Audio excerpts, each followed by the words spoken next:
Assalamualaikum warahmatullahi wabarakatuh. Untuk melanjutkan materi yang kemarin, hari ini saya mau menjelaskan tentang instalasi server IPPBX. Server dari IPPBX itu apa saja sih? Langsung saja ke materinya. Server dari IPPBX yang pertama itu ada Elastic. Elastic ini merupakan perangkat lunak sumber terbuka communication server yang menyatukan IPPBX, email, IM, faksimil, dan fungsionalitas kolaborasi. Elastic ini memiliki antarmuka web dan mencakup kemampuan seperti software call center dengan panggilan prediktif. Fungsi Elastic didasarkan pada proyek open source termasuk Asterisk, Hylavex, OpenFire, dan Postfix. Mereka ini menawarkan paket PBX, faksimil, instant messaging, dan fungsi email. Elastic memiliki dukungan yang baik untuk hardware telepon. Ini mencakup driver untuk produsen besar seperti Dinstar, OpenFox, Digium, Sangoma, dan lain sebagainya, di mana sebagian besar driver didukung melalui proyek Subtel atau versi yang dimodifikasi dari itu. Elastic ini merupakan distribusi pertama yang termasuk modul call center dengan dialer prediktif, dirilis seluruhnya sebagai perangkat lunak bebas. Modul ini diinstal dari antarmuka berbasis web yang sama dengan Elastic melalui loader modul. Modul call center dapat menangani kampanye yang masuk dan keluar. Pada Maret 2009, fungsi ini berada dalam tahap awal pengembangan dan belum sepenuhnya fungsional. Server yang kedua itu ada Breaker. Breaker ini merupakan IPPBX berbentuk software atau operasi Linux yang dikhususkan untuk melayani VoIP. Komputer akan berubah menjadi mesin PBX dengan kemampuan telekomunikasi melalui jaringan atau IP. Pada proses instalasinya, konfigurasikan BIOS agar melakukan booting pertama kali dari CD-ROM. Kemudian CD Breaker IPPBX dimasukkan ke CD-ROM dan install Breaker IPPBX ke harddisk. Setelah proses instalasi selesai, sistem akan membuat password default untuk konsol login dan web login serta mengkonfigurasi alamat IP default. Untuk default konsol loginnya, username-nya adalah support, passwordnya adalah Breaker. Terus ada default web login, untuk username-nya adalah administrator dan passwordnya Breaker. Dan alamat IP defaultnya itu 192.168.2.2 dan subnet masknya 255.255.255.0. Namun bisa juga untuk alamat IP address-nya ini menggunakan konfigurasi IP manual. Contohnya itu IP-nya diganti menjadi 192.168.50.143. Pada proses instalasi Breaker otomatis memeriksa hardware yang terpasang dengan pertama kali memeriksa CD-ROM. Breaker otomatis memeriksa perangkat keras jaringan, lalu mengkonfigurasi alamat IP secara otomatis. Breaker otomatis menghapus harddisk dan menggunakan semua isi harddisk. Terakhir, Breaker akan install grup bootloader. Jika instalasi sistem selesai, CD Breaker akan otomatis keluar dari CD-ROM dan komputer akan restart. Setelah instalasi selesai, kita dapat memulai melakukan konfigurasi dari konsol seperti mengganti alamat IP, konfigurasi tanggal dan jam, dan lain-lainnya. Alamat IP default Breaker Itu yang tadi saya sebutkan, yaitu 192.168.2.2. Pada banyak kondisi sudah dipastikan perlu mengubahnya, misalnya untuk menyesuaikan dengan topologi jaringan dan pengalamatan IP yang ada. Untuk mengganti alamat IP dan informasi lainnya yang berkenaan dengan alamat jaringan berada di direktori server pada posisi etc network interface. Tahapan konfigurasi pada sistem operasi breaker. Yang pertama ada konfigurasi administration. Konfigurasi ini dilakukan pada browser dengan cara memanggil alamat IP breaker melalui web browser. Alamat IP yang dipanggil ini adalah alamat yang didaftarkan pada server. Setelah itu akan muncul halaman untuk login. Sebagai username-nya yang pada slide sebelumnya itu saya sudah menuliskan di layar. Untuk web login, username-nya itu menggunakan administrator dan password-nya menggunakan breaker. Setelah login, pada menu home ini dapat dilakukan penambahan account sehingga mudah dilakukan manajemen user dan dapat diberikan hak akses yang dapat dilakukan user, baik sebagai administrator atau sebagai user biasa, tetapi tidak dapat membuat SIP account, terang, inbound, outbound, IVR, dan bisa melihat operator panel. Konfigurasi yang kedua yaitu konfigurasi pada IPPBX Administration. Pada halaman ini tersedia menu untuk mengatur fitur IPPBX dari breaker, antara lain pengaturan extension, terang, dan routes.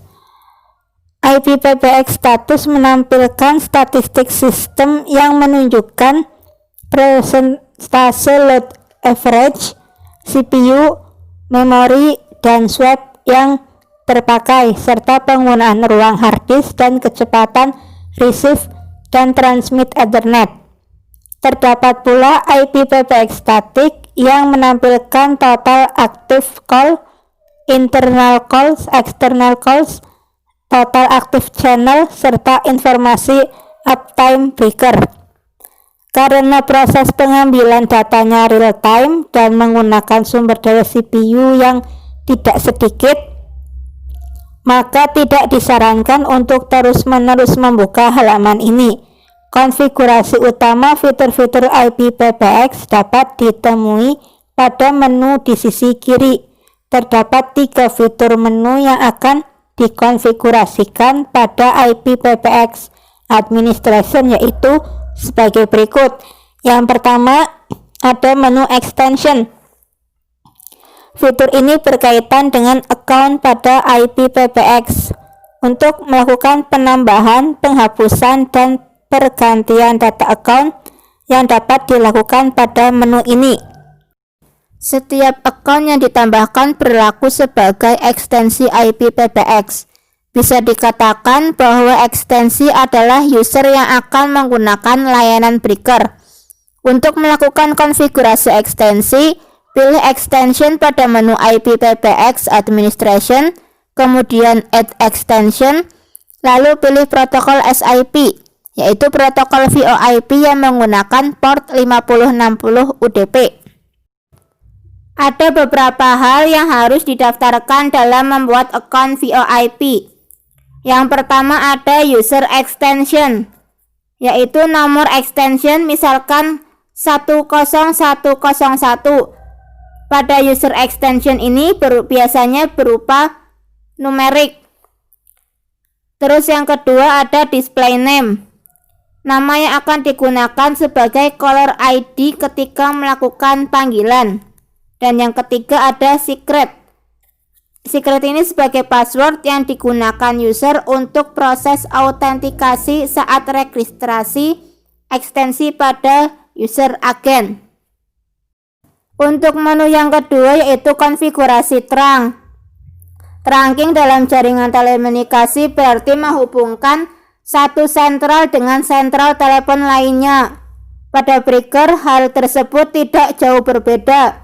Selain itu, breaker dapat saling berhubungan secara IP trunking dengan protokol SIP atau secara konvensional melalui jalur analog dan digital dengan bantuan perangkat keras telepon seperti Digium seri TDM untuk analog dan seri TE untuk digital, atau dengan bantuan Internet Telepon Gateway. Untuk melakukan konfigurasi pada menu IP PBX Administration, pilih menu terang lalu pilih Add SIP terang. Yang ketiga, konfigurasi outbound routes. Ini digunakan untuk mengatur tujuan panggilan yang keluar melalui terang.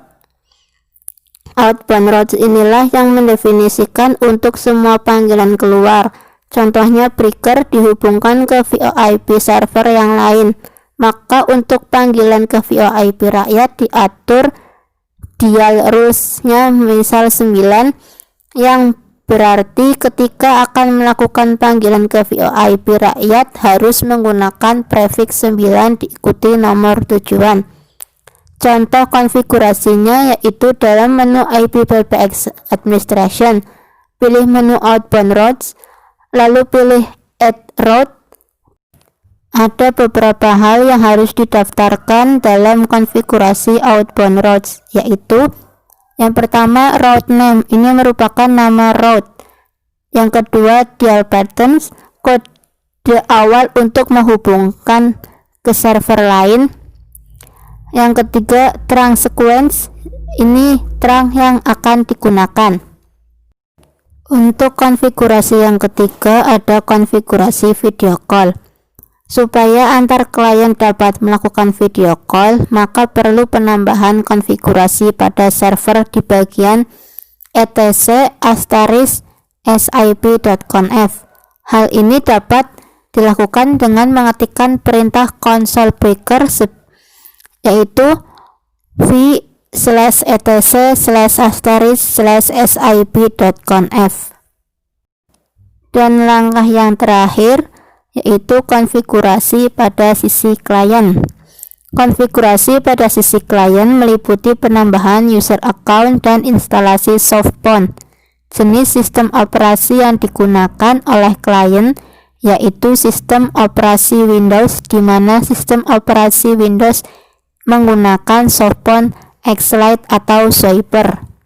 Proses instalasi pada klien Windows dan pada handphone relatif mudah karena tersedianya source software yang telah siap untuk diinstal. Beberapa konfigurasi softphone pada klien VoIP yaitu sebagai berikut. Yang pertama itu konfigurasi aplikasi X-Lite pada OS Windows. Konfigurasi klien pada aplikasi X-Lite dilakukan pada menu softphone, lalu pada tab SIP account.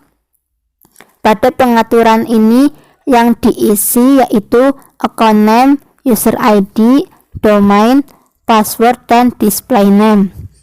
Terus cara yang kedua yaitu konfigurasi pada handphone. Konfigurasi VoIP klien pada handphone pada dasarnya sama seperti konfigurasi pada VoIP klien untuk komputer.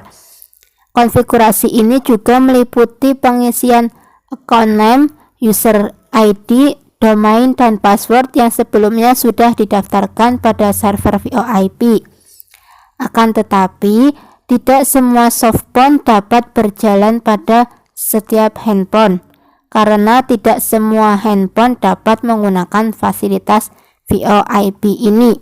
Jadi hanya handphone-handphone tertentu yang ada fasilitas VoIP-nya saja yang dapat digunakan untuk konfigurasi VoIP klien. Itu saja materi yang saya sampaikan untuk hari ini. Terima kasih sudah menonton video saya dari awal sampai akhir. Semoga video ini bermanfaat buat kalian semua. Wassalamualaikum warahmatullahi wabarakatuh.